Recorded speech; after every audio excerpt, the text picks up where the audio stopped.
Guys, here's how to fix your broken VTX cable right here that you can see snapped clearly off of this VTX, and this was a cheap one, so you could assume why I did.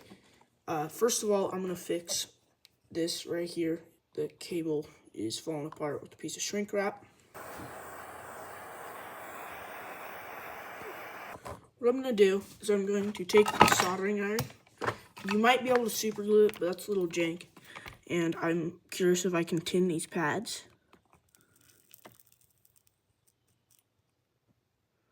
And then there's a piece up here I can't really get. We got those. Try and tin the bottom of these pads.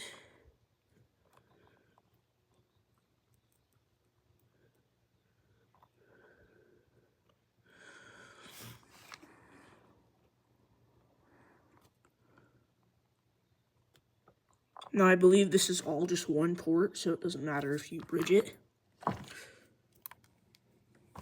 Okay, so as you can see, I have a clip holding it like this. And I'm just going to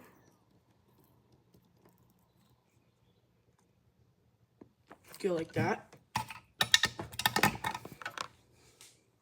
for that to dry.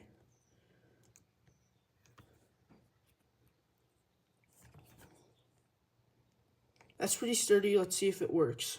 We have our goggles on and our VTX plugged in down there. Let's see if it works. It's working just fine. Look at that. VTX isn't burnt out. Analog feed's working just well. Thanks for watching.